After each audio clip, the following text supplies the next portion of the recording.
네, 아무튼. 예. 할게요. 예, 박수 한번 치시고 가시면 됩니다. 웃겨서 정권 찬탈. 안녕하세요, 빨대양 서민입니다. 러시아가 우크라이나를 침공했죠. 근데 요즘 러시아 관영 매체는 이렇게 보도하고 있다고 합니다. 우크라이나 사람들이 러시아 군인을 열렬히 환영하고 있다. 근데 이거 맞아? 우리가 보는 뉴스에선 우크라이나 사람들 자폭하면서까지 러시아에 저항하고 있잖아요. 이 상식적으로 생각해도 침략군을 환영할 리 없잖아. 지난 28일 EU 총회에선 이런 일도 있었어요. 키슬리치아 우크라이나 대사가 러시아 병사의 문자를 공개했는데요. 자기 엄마한테 보낸 문자인데 너무 슬퍼. 제가 읽어드릴게요. 엄마, 저는 우크라이나에 있어요. 여기서 진짜 전쟁이 일어나고 있어요. 나 무서워요, 엄마. 우리는 도시를 폭파하고 있고 심지어 사람들을 쏘고 있어요. 우리는 우크라이나 사람들이 우리를 환영할 거라고 들었는데 그들은 몸을 던져 우리가 지나가는 길을 막고 있어요. 그들은 우리를 파시스트라 불러요. 엄마, 정말 힘들어요. 이 병사는 끝내 사망했답니다. 비극입니다. 근데 이 병사도 믿은 거예요. 우크라이나 사람들이 자기를 환영할 거라고. 왜 이런 착각이 벌어졌을까요? 푸틴의 발언에 정답이 있습니다. 선전포고할 때 푸틴이 얘기했죠. 우크라이나 대통령인 젤렌스키 정권은 극우 민족주의자 네오나치다. 이번 군사작전의 목표는 우크라이나를 비군사화하고 탈나치하는 거다. 그러니까 우크라이나 정부가 네오나치, 다시 말해 신나치라는 겁니다. 정권이 나치니까 당연히 국민들은 이 고통 속에서 억압받으며 살고 있겠죠? 그래서 그런 국민들을 해방시켜주는 러시아군은 환영받을 거다. 바로 이 소리입니다. 근데 이거 사실일까요? 진짜 우크라이나 정부는 나치일까요? 왜 우크라이나 젤렌스키 대통령은 나치 소리를 듣는 걸까요? 오늘은 이 얘기를 짧게 할 건데 내 얘기 듣다 보면 떠오르는 애들이 아마 있을 거야. 바로 민주당! 결론부터 얘기하면 우크라이나에 나치가 있습니다. 우리가 미국 영화 많이 봐서 2차 대전하면 미국이랑 독일이랑 싸우는 걸 떠올리실 텐데 사실 2차 대전의 정점은 독소 전쟁이었어요. 그때 히틀러의 소련 침략 루트 중 하나가 우크라이나였고요. 당시 극우 민족주의 성향의 우크라이나 사람들은 나라를 독립시켜주겠다는 나치 말을 믿고 히틀러에 부역합니다. 유대인 학살에도 가담해요. 우크라이나의 흑역사죠.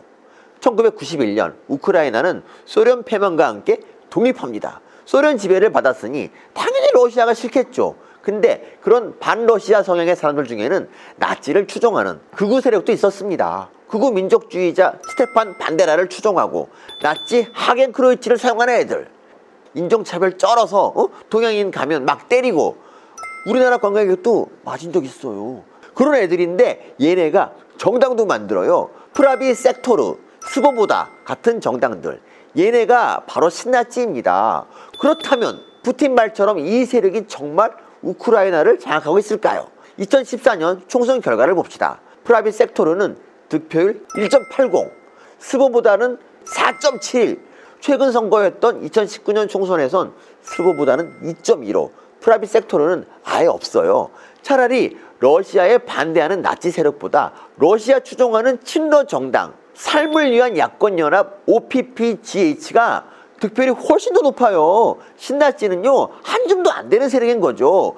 게다가 푸틴이 나치라고 주장하는 젤렌스키 대통령, 이 사람 유대인이에요. 증조부가 독일이랑 싸우다 죽은 사람인데 이재명이 윤석열 보고 대장도 몸통이라 하는 거랑 똑같지. 어떻게 그런 사람이 나치겠어요. 그렇다면 푸틴은 왜 이렇게 터무니없는 거짓말을 할까요? 러시아 사람들한테 제일 끔찍한 애들이 바로 나치거든.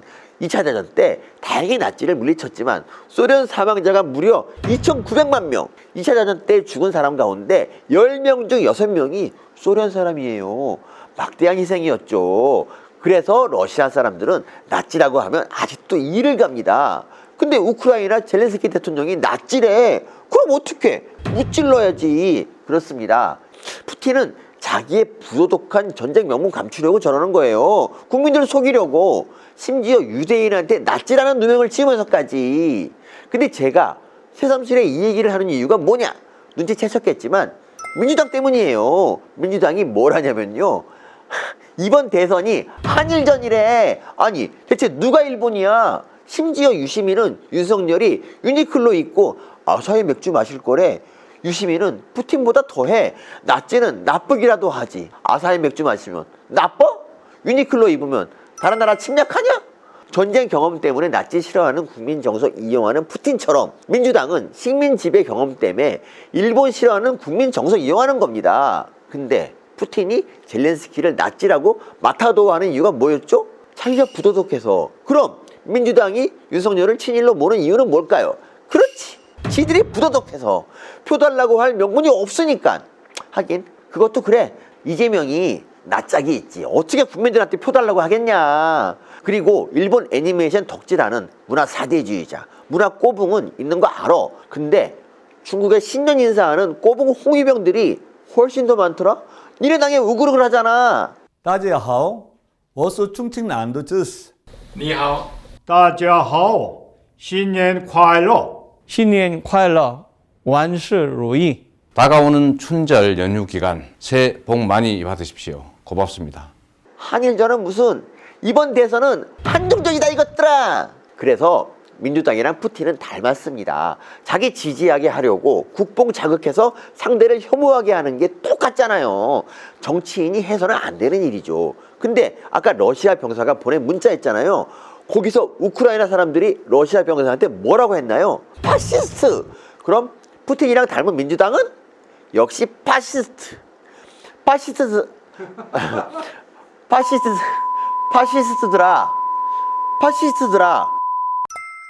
근데 아까 러시아 병사가 보낸 문자 있잖아요.